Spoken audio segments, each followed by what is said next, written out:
Satnam, and welcome to a new episode of Meditando con.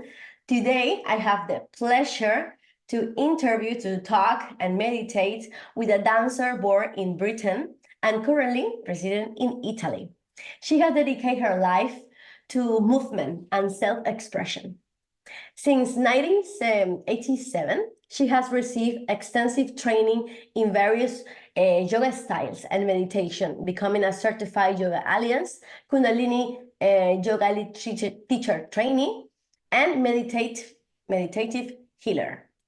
Inspired by Sufis, Theravada, Buddhist, Tai Chi, Qigong, and diverse dance practice, she founds Shakti Dance.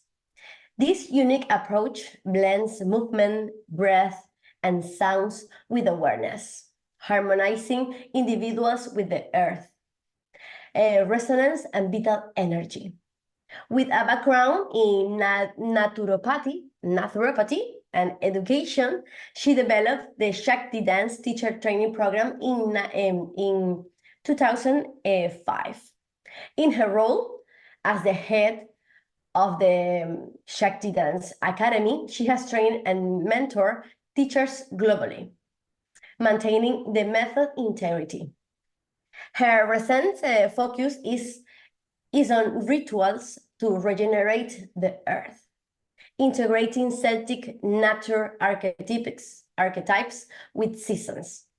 Through these regenerative rituals, she aims to inspire positive change and deepen consciousness, fostering a sustainable future with a dedication to environment sustainability. So welcome, Sara Avtar.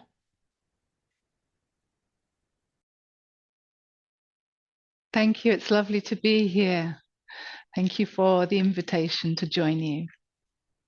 Thank you for accepting the invitation. We always start with the same question. Tell us how spirituality or yoga came into your life. I think that the very first time must have been when I was about 14 years old, and I was reading a book by Hermann Hesse called Siddhartha. And there was this chapter towards the end, which is called Om, O-M. And he's just sitting by the river and he begins to hear all the sounds of the river and all the sounds around the river. And then beyond that, all the reverberations of the sound in time and space. And it all becomes one big resonant symphony of the primal sound, Ong. And as I remember, as I read that, I was sitting in the armchair in my mother's living room, looking out of the window. And I had this very profound experience of hearing that primal sound in that moment while reading it. And that was really what first brought me into a sense of spirituality as a direct experience. Of course, you know, one has spiritual input as one grows up from culture and conditioning, but that was like a real kind of moment of first realization, I would say. And then afterwards, my affinity to yoga was kind of already paved. The way was already kind of preset through that experience. I don't know if this is casualty or something, but I end to read that book a week ago. Oh, wow.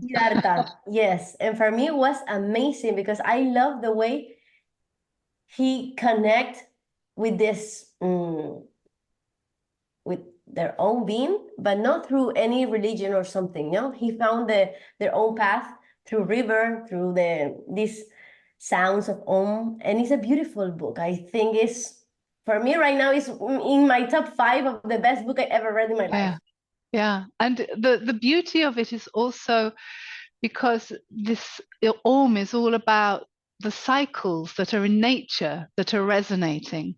And that brings me to what I'm really working on now, most currently, having started my spiritual experience at the age of 14 with this, I kind of come full circle, perhaps not surprisingly, with really working with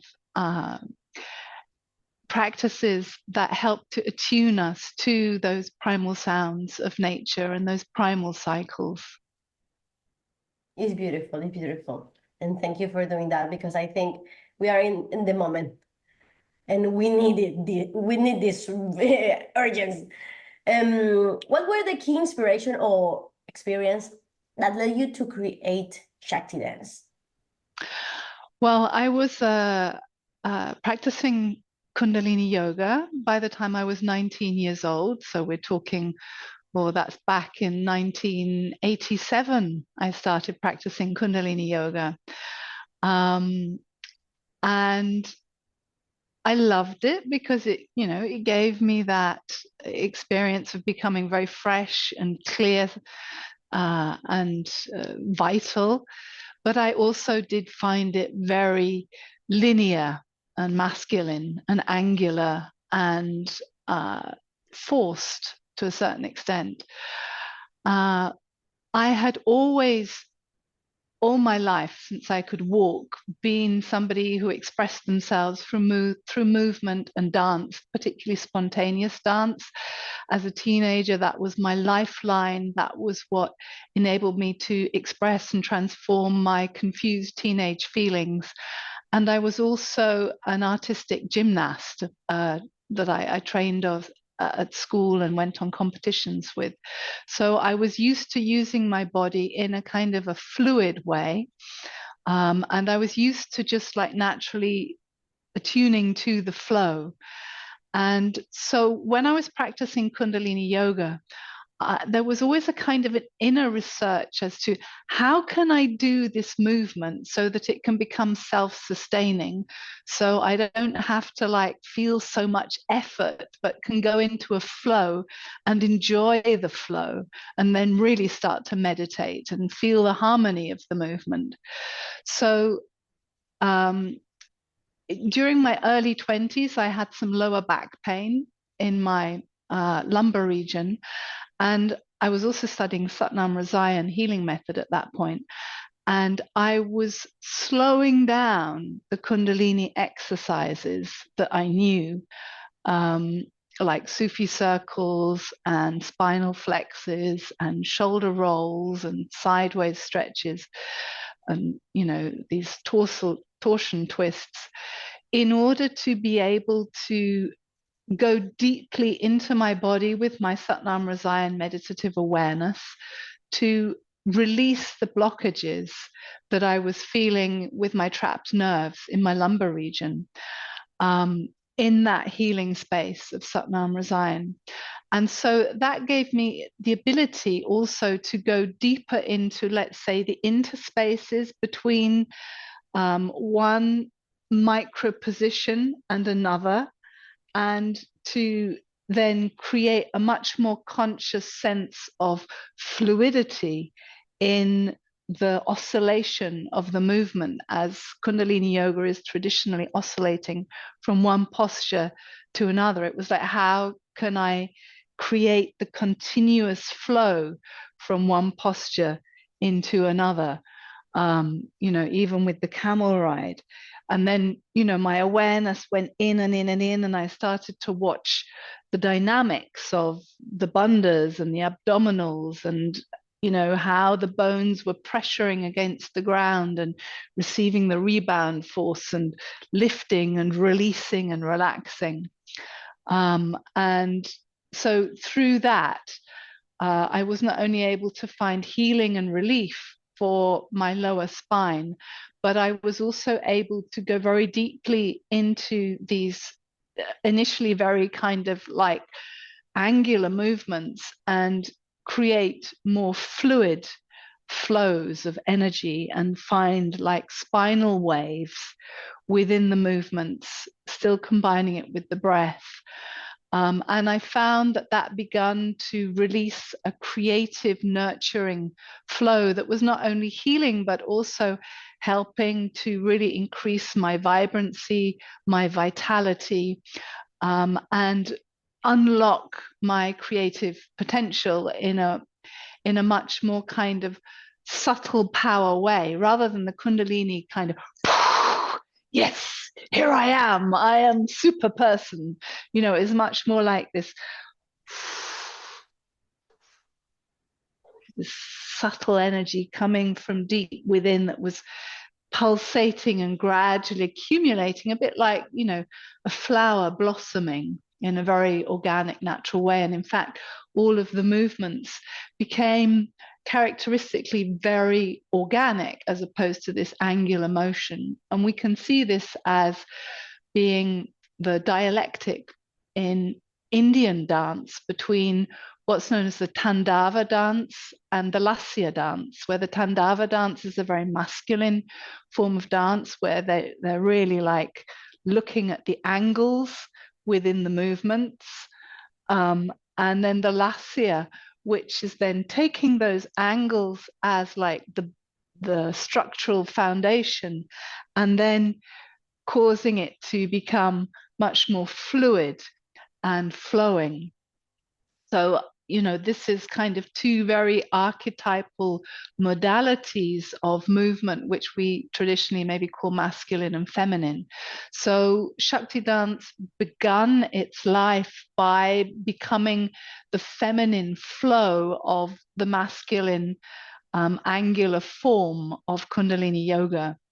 But it then absorbed other elements, like when I was studying also as well, and after I'd been studying Satnam Rasayan, more the Theravada Vipassana form of meditation. We would alternate 1 hour of sitting still and 1 hour of very, very slow walking. And in that slow walking, we were asked to meditate on the different sensations of the elements, of, you know, pushing against the earth and lifting the foot up and being suspended and then releasing down. And I began to recognize that these were sensations that were elemental, and that by becoming aware of how the elemental sensations cycle through in one cyclic movement, you can elide them, you can draw them together so that they create one harmonious thread of pranic flow or movement. And so this is very much at the base of what I teach, of how to activate the elements and to synchronize them so that they create a harmonious flow in movement, and then combine that also with the breath and the music and the rhythm. So you get all these layers of waves and wavelengths on different aspects of our practice, layering up to create a strong kind of harmonic resonance, whereby the being within can just then begin to radiate out. So yeah, there's a lot in there. And that then, and that is now, you know, doubling back to, okay, so now we have the psychophysical in resonance, but we want to also align that in the resonance of the earth and the solar cycle and the lunar cycle and the daily cycle, so that we create resonance also with nature around us. So how do you perceive the connection between Shakti dance and feminine energy, you know, Shakti? Because I don't know, I feel like Shakti dance is like a evolved version of maybe Kundalini, because when we talk about this masculine energy, it's more like this Pisces era, you know, like this Pisces, yeah. Pisces. So now in this Aquarian moment, Shakti dance is more like a this feminine energy is more like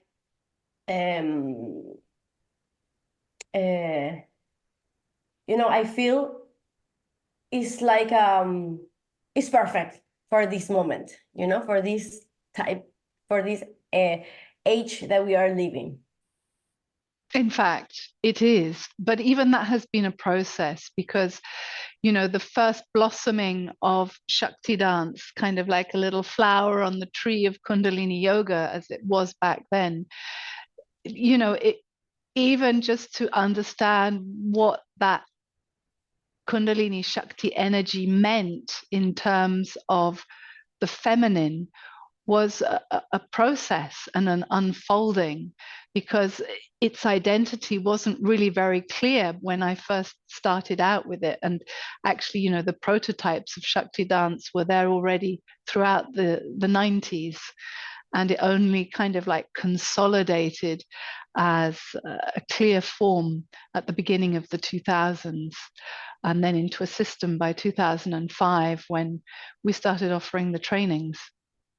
So, you know, it's been since the first flowers came up in the early 90s into the 2000s when it was like, you know, what is this phenomenon of Shakti?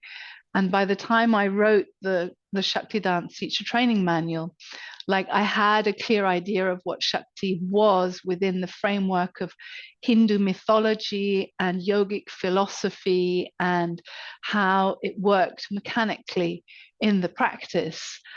But then it was over the 2000s, you know, and up until now, that really the blossoming of the understanding of what does this feminine creative consciousness mean with regard to the embodiment of feeling and authentic expression.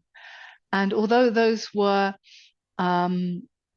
like concepts that I was already bringing into the practice in the early 2000s, you know, my concept of what it meant to authentically embody feminine power back then has been so much more enriched and developed since that time. This sense of, you know, really nursing our feelings and our inner hurts and our inner confusion, and giving that space in a very warm embrace of our presence, and through that then allowing that hurt in a child to give voice and physical expression in a spontaneous way, such that it can gradually dissipate itself in a creative, transformational way. Now, that has been developing, and yet, funnily enough, it was that which was the first prompt for Shakti dance back in my teenage years, you know, but I didn't know what I was doing then. You know, it was just like this raw, spontaneous energy that was just pouring out of me as I would, like, you know, dance to my music in my room in front of my French window with the, you know, the dark behind it, and see kind of my reflection in that. And it was an allowing of those feelings to come out and be embodied and have expression, but I didn't have the words or the understanding or the concept of it, but I had that raw feeling, and that raw feeling was what, let's say, has been the driving force for the whole of the unfolding through the intellectual and the philosophical and the body work development, right into connecting back with nature and our inner feminine self, and realizing it was this all along, but it's, you know, this is the soft, caring way of unraveling trauma, of seeing through the shadows and illuminating them, and allowing what was painful to become the most beautiful gift that can continue to nurture us on our way. And, you know, all of the feelings of shame and guilt and pride and brokenness and messiness can be embraced in that, and become the most wonderful embroidery and celebration of our lives. That's right. I love the way you describe this, no? Obviously, you are the head of the Shakti Dance Academy. I see it. Your passion is so obvious. Mm, what would your advice? Because we live in a maybe in a moment that a lot of people doesn't feel very comfortable dancing. So maybe what would be your advice for this person? Well, I think there have always been people who have felt uncomfortable dancing, and perhaps now a little bit less than before. People are beginning to kind of warm up, melt, and thaw a bit in regard to perhaps the last 20 years and before. But, you know, really, if people have a propensity for yoga, but perhaps not yet dance, this is exactly what Shakti Dance is here for, to be a stepping stone for that. Because we begin very gradually. After the tune-in, we have the flowing asanas, which, you know, as remarked earlier, they have something similar to the Kundalini Yoga exercises, but they're more fluid, slightly slower, bringing more awareness inside the fascia and the cells of the body. And it has this kind of subtle awareness. And then when we combine it to the music and the rhythm, the body starts to, you know, the water in the fascia starts to pick up that sense of flow and subtle inner rhythm and pranic rhythm. And then we go into the standing exercises, which are a kind of cross between dance exercises, qigong exercises, Kundalini Yoga standing movements, and through that, you know, there's a kind of a clear pattern of, okay, how to move the body in a cyclic modality. And here's an inhale, here's an exhale. And at first, it might be more kind of standing in one place, isolation exercises, where you're stimulating different parts of your body to activate different energy centers or pranic flows in the body. And then, like later on in the standing exercises, you might have some steps being introduced in a kind of a meditative pattern with kind of coordinating things going on in rhythm with the breath. And then the body starts to pick up its motion, and it's already been softened through the flowing asanas, which kind of gives it a good massage. And then you're kind of, you know, being drawn into this rhythm, but you're also being charged. So we find that by the time we then go into the next phase after the standing exercises, which is the free dance, that people are, you know, really ready for it, like a charged top, and they're open and they're free and they're flowing. And it becomes much easier to go into free dance than if I just put the music on and say, okay, everybody, let's stand up and do it. You know, it's like there's so many more inhibitions, and we've worked through all of the inhibitions through the slow flowing asanas, and we've started to expand the energy and pick up the rhythm through the standing exercises. So, you know, I would advise, of course, to a person, you know, try a Shakti dance class. You can ease yourself into the dancing. And, you know, often people find that the free dance of Shakti dance combines very well with what other people call today ecstatic dance, you know. There's a difference between Shakti dance and ecstatic dance. Well, I don't think ecstatic dance has the same kind of preparation steps. I'm not so familiar with ecstatic dance. It is, you know, a kind of much more free dance orientated. I'm not sure of their methodology, but I know that there are several Shakti dance teachers out there who have begun combining the Shakti dance previous phases with then the culmination of ecstatic dance. If somebody is hearing right now and doesn't know anything about Shakti dance and how is the structure of a class. Mhm. Can you help us to understand what is the process that we are going to live in a class, in a session of Shakti dance? Of course, it's like a wave, and waves are very related to the number 8, and so is prana Shakti. So it's only fitting that a Shakti dance class should have 8 phases. And the first phase is a tune-in phase, where we take a tune-in mantra and we use some mudras in a kind of a celestial communication.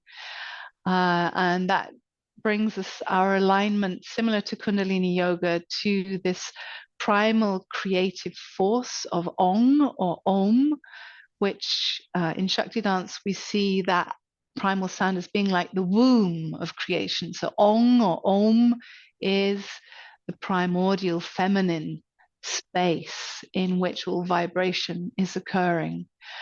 And then also tuning to the enlightening wisdom that is reflected within that vibration. So that is the tuning to the creative energy and the illuminating guiding force in the first phase. The second phase is these flowing asanas that I was talking about.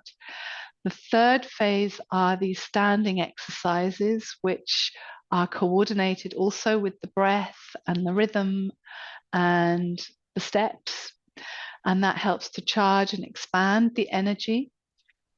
And then the fourth phase is this free dance, where you then allow the inner impulse of your prana shakti or the inner beloved or your inner feelings. We have different themes, so that can lead the way, give the prompt, and allow your mind to be in a state of relaxed meditation, and allow the body just to follow through on these inner prompts, like Shiva within, prompting Shakti into a state of expression. And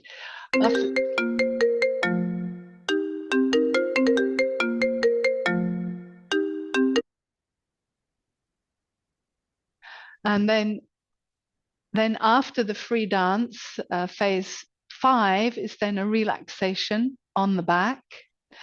And that helps to integrate all the energies, especially after the free dance where it's maybe been a bit more wild.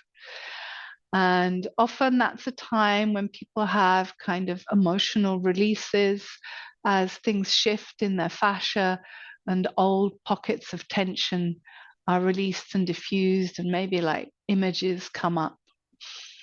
And then in order to realign after that, we have celestial communication, something similar to what I hope to share with you today. And there we are, it's a movement meditation where we're taking a cyclic sequence of movements, generally sitting with the arms, to a mantra. And the mantra might be Gurmukhi or Sanskrit, but it might also be a Buddhist mantra or an English mantra, but always of an elevating frequency and of, let's say, a kind of a global, universal spiritual perspective. And that helps to realign the energy. It's like a 3D mandala, movement mandala. And that helps to kind of give an imprint to our auric field as we combine the vocal sounds with the physical movements, which often kind of reflect the shapes of the mantric sounds, as well as the meaning.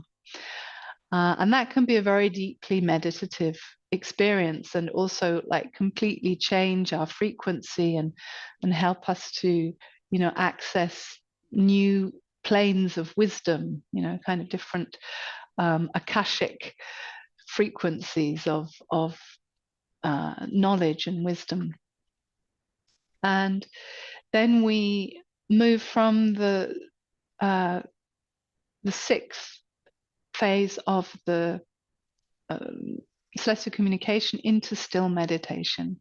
So we've had all of these previous phases of lots of movement going on, and now the body and mind have said and done everything, and it's just time to go into that still deep single pointedness and experience the presence of being, and kind of like release into that and get to know, what is the taste of my presence, what is the taste of my being, and feel its nurturing, and remember this experience of just being present, so that I can dock back into that later in another moment. And then there's the closing. The final phase is the closing, where we resonate our being into the space around us as a kind of a sealing and protective shield, a sealing of the work we've done, and a protective shield as we go out into our daily life. So those are the 8 phases. Wow, it's beautiful. As a creating a unique method must have present challenge. So how you overcome it? Well, it wasn't really a challenge for me. It just really came very naturally and organically. It grew as my awareness of yogic techniques and philosophy and mythology and body work and meditative states, as that all grew over the years. And and it's still evolving as I kind of go deeper into these seasonal cycles and the I Ching. Now I've combined it all also with the I Ching philosophy, but all very coherently. That's just my nature. I love to study things and to create syntheses that are coherent, a synthesis from the coherence of breath and movement and rhythm, and mantra, to a synthesis of all sorts of different world religions and philosophies and body work insights and energetic insights and healing insights. And it's like, everything fits in. And when you get the basic matrix of life, which is birth, life, death, rebirth, as it goes, and you begin to see how everything fits in, the painting just gets bigger and also more detailed, and new layers kind of come in. And for me, this is just what makes my heart sing. I just love that. And the more coherent it is, the more woven in, the more kind of potent and juicy it is. I just have to be careful because, there's so much in my cauldron that, I have to also be a very good didactic teacher in order to be able to share in a very simple, concise, and coherent way what is the main steps in order for people to have that very juicy taste, and then gradually to ease them into a little bit more so that their experience can expand.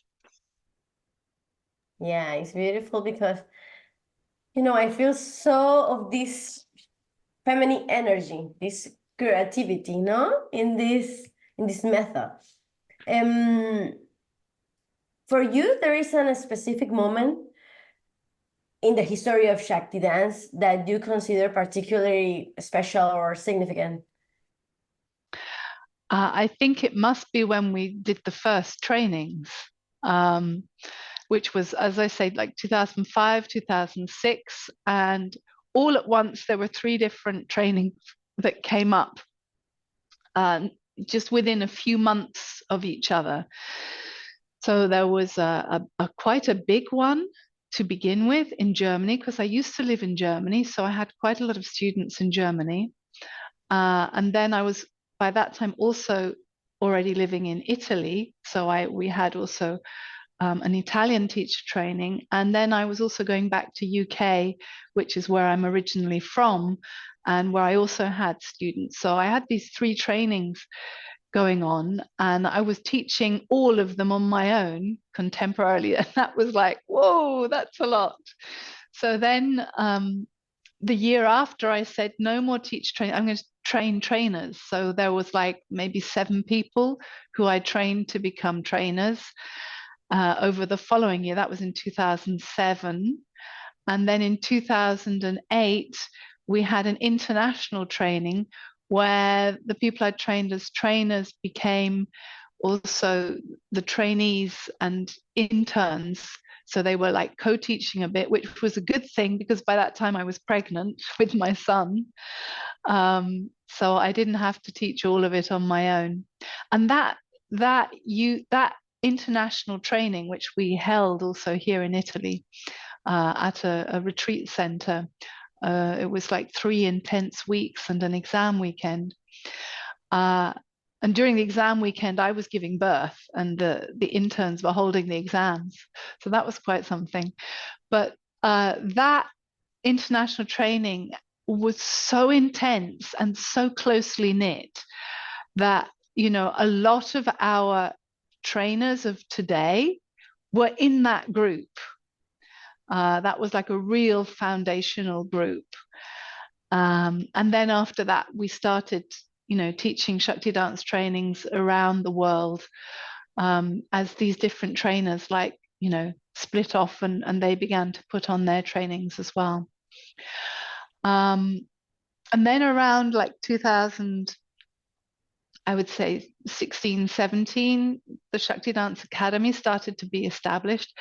And that was a real challenge, because that was like diving from this like really kind of familiar feminine world of like, here we are all sisters together, but it was getting bigger and people wanted to have official recognition. And, you know, so people were calling for this, but it meant stepping into the male world of business and structure.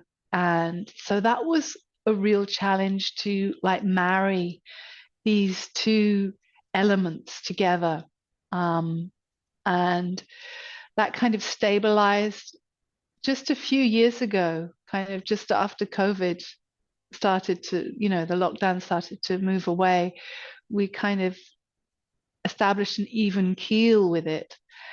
And so now we're like taking time to look more about how can we improve, you know, the different aspects of what we offer with the trainings, with the intensive retreats, and with the online products, and with the networking of our teachers and students and trainers, and with also the expansion of the different specialities that, you know, some of our trainers or our longtime teachers have been developing, because, you know, Shakti dance is so creative. It is a creative matrix. So what happens is when somebody trains to become a teacher or a trainer, the practice activates each person's own individual soul creativity. And so whatever is also their gift or what they've been studying apart from Shakti dance kind of gets put in the blender of the Shakti dance practice and method. And, you know, they come up with a new shake, they come up with a new speciality, almost a new practice. And so we're also trying to give space and platform for these new specialities so that they can like come together and create another layer of the Shakti dance training. And so, you know, I continue to develop in my way, and the other Shakti dance teachers and trainers are also continuing to develop in their way.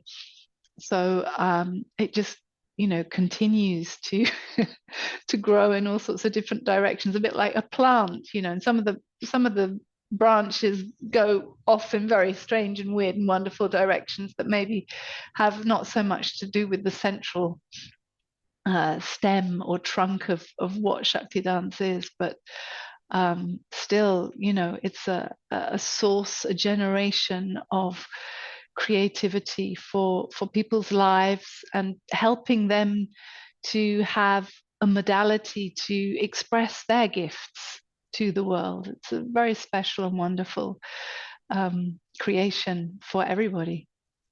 Yeah, the essence is creativity. So it's normal that this is going to happen, no? This expansion of the original method, and everyone can put their own essence to the practice. Now do you have these intensive retreats? Yeah, we're offering a retreat coming up in Bali, and that will be in end of July, last week of July. I think it's 23rd to the 31st of July. We have an intensive that I'm holding together with one of our Shakti dance teacher trainers called Aragwa. And Aragwa has lived in Bali. We also held a teacher training together there in Bali before the lockdowns. And we are now offering a beautiful 6-day intensive called the Goddess Cycle. And that's also to do with my new phase of work of aligning the phases of the cycle to the seasons and to the different faces of the goddess throughout the seasons, and also the archetypal cycle, so we can align with the different qualities throughout the cycle of the day, of the month, the lunar cycle of the year, or of our menstruation, or of any process that we might be going through. And this helps us to really understand where we are in time and space in a relative way, in a way that is not just kind of, artificial with the Gregorian calendar and the artificial time, but, where am I relatively in time and space in relation to the moon and the sun and the earth and my inner biorhythms and my feelings, and, and what is the nature of where I find myself in this crossover of waves, where the arcs cross.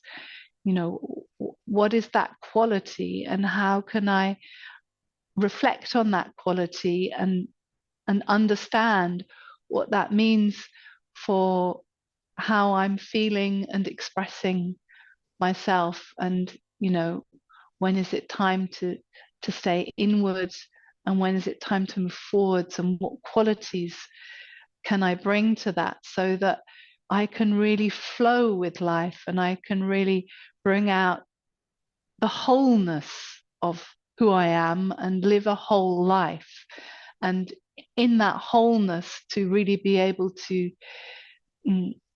give the best of myself to life. Often in life, when we're not feeling whole and we're grappling with some pain or trauma or loss or bitterness, our focus goes on that, and we can't kind of like be there for the world to be proactive to help harmonize it, if you like, because we're so busy trying to find the missing piece of the puzzle for ourselves.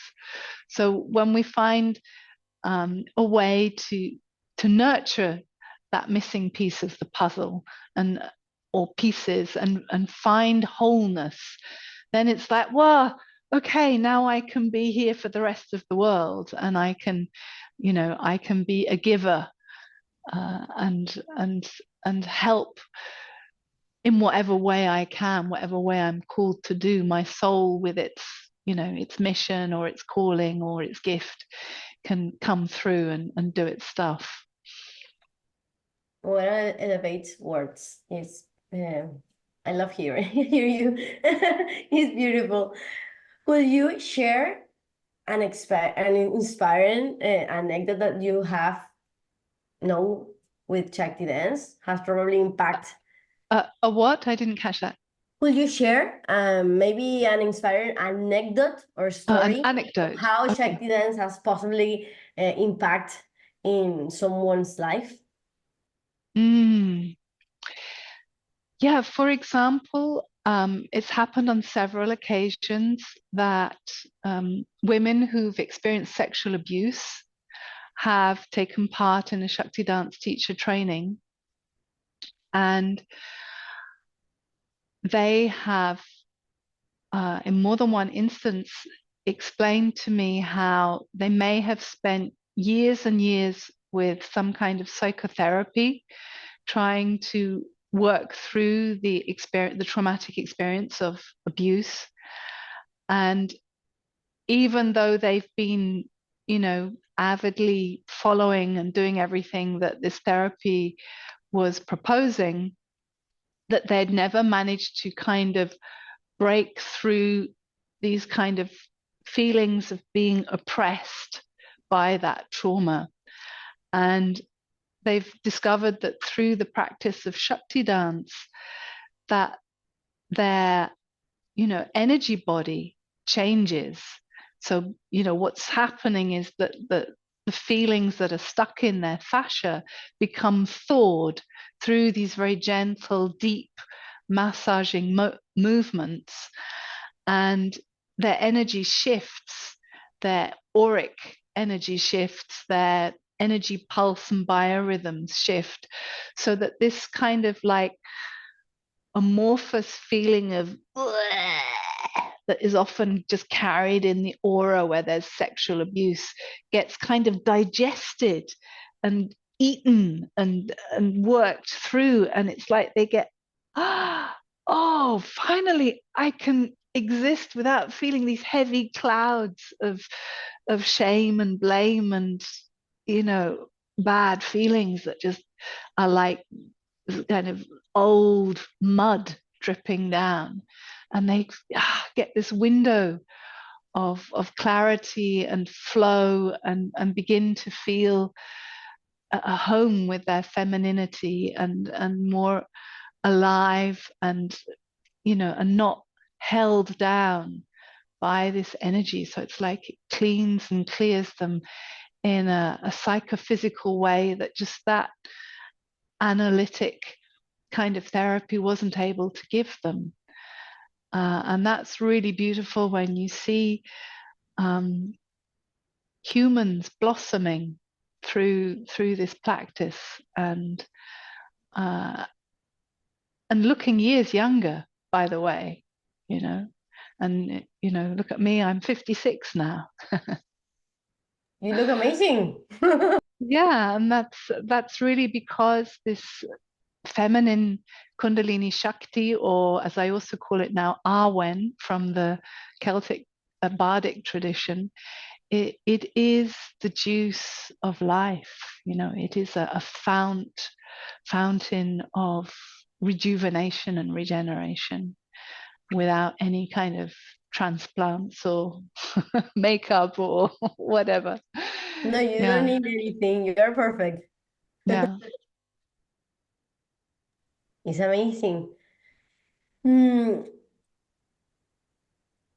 What is your vision of the future of Shakti dance? Are there specific goals or directions you hope it takes? Yeah, I would like to see it come more into the mainstream, particularly for women who are oppressed in some level of society, so as to help them, break out of this oppressive paradigm that they live in. So whether it may be, as I was talking, abused women, or in prisons, or in poor social strata, and to empower them with, first of all, a new vibrational feeling of how they can connect to life, experience their vibrancy, and enable them to have contact with new frequency of thought and new ideas, and co-creating with the, let's say, the paradigm of Shakti dance, which has got, it really is a living field that has so many women now, hundreds and hundreds of women who've taken this training and become teachers. And it's like what in Kundalini Yoga people would call the golden chain, but this has its own identity. And it's seeded by all of these, mainly women. We do have a few male Shakti dance teachers, but all of what these women have experienced and the creativity they've accessed is there. And so when people begin to practice Shakti dance, they can also dock onto that and find that helps them to synthesize with their own soul energy and their own soul impulse. And it begins, like I was saying, to help people find their wholeness and to come out of the old paradigm that has been oppressing them, so they can find new solutions to old problems, like the grass growing up between the concrete. And that's what I'm really passionate about seeing, as people become alive, they begin to see their situation and, their dynamics in the world from a completely different point of view, a completely different frequency. And that gives them new ideas about how to approach old problems, and in that to understand what really the deeper dynamics are, and to help transform and find new, more functional, wholesome paradigms and dynamics that will be, more sustainable. I'm also very interested in, the principles of permaculture and sustainability across the board, both directly in nature, but also, in interpersonal dynamics and situational dynamics. And, how that is all related to understanding the nature of the cycles and, how you can work sustainably and renewably.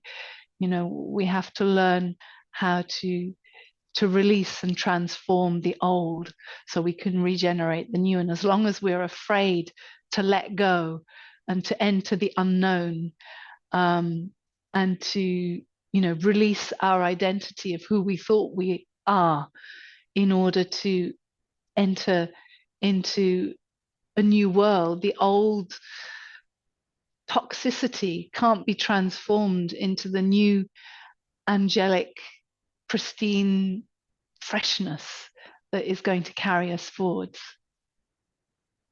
That's right. It's so clear for me when I hear you, the idea of this vision. For those looking to create innovative methods or practice, what advice would you give them based on your own experience as a creator? I would say look for the foundational principles, first of all.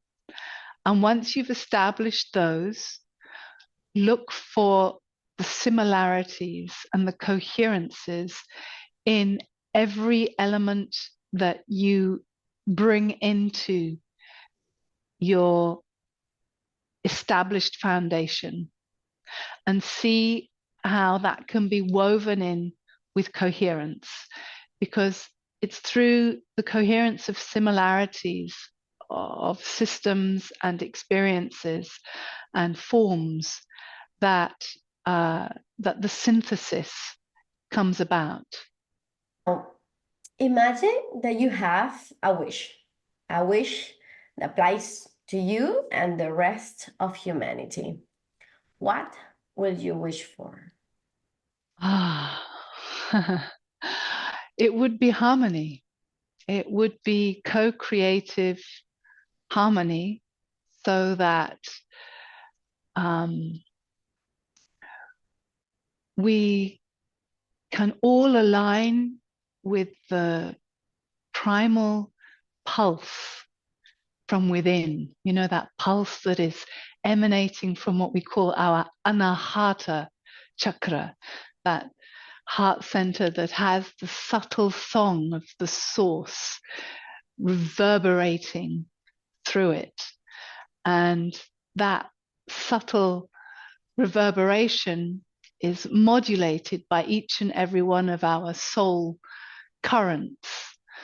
And so that means that the primal song is being sung in a unique way through the heart of every soul. And yet that song is being orchestrated by the one source. And so that song is part of the divine will, part of the orchestra of all of the divine song throughout the universe. And as we attune in harmony to our own minds and bodies, and to the overarching cycles of the earth and the moon and the sun and the solar system and cosmos, then we begin to become really true vessels or conduits for that original song that is pulsating through our soul self, through the anahata chakra. And as we become clear, transparent, harmonized vessels, that song can become really our guiding force. In Kundalini Yoga and also in Shakti Dance, we use also the mantra Om Namo Gurudev Namo. So that primal creative power that's emanating from the source through the heart chakra, but also weaving up through the Kundalini chakra, Shakti, that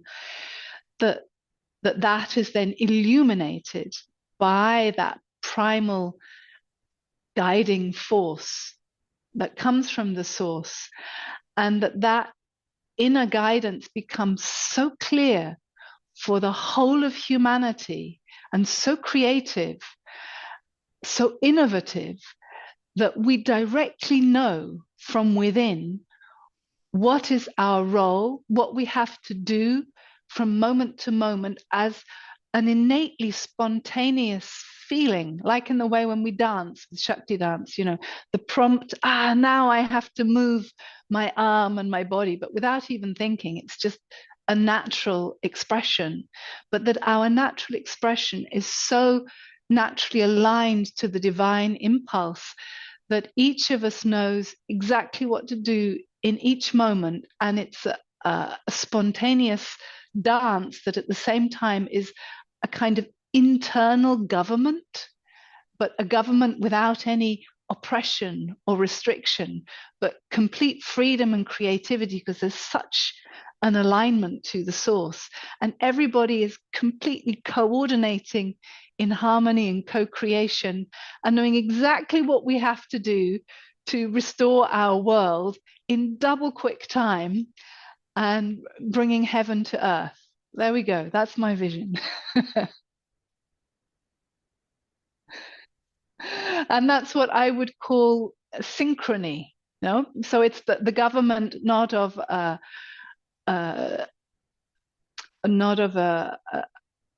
patriarchy or an oligarchy, or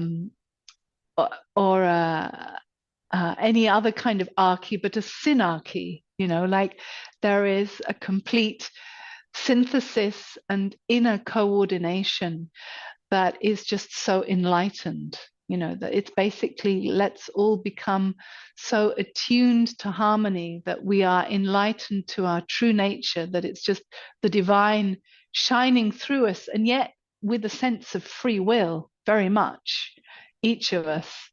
And this enlightened population is then just naturally bringing heaven onto earth.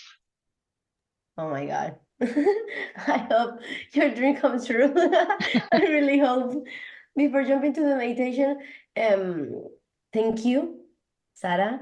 For me, it was an honor being here with you. Your presence is so powerful. I feel your energy.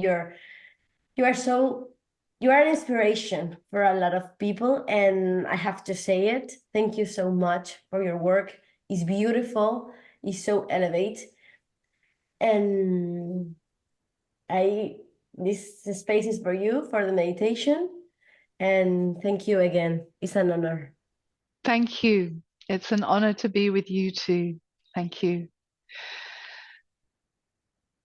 So, yeah, I guess you'd like to see a celestial communication meditation.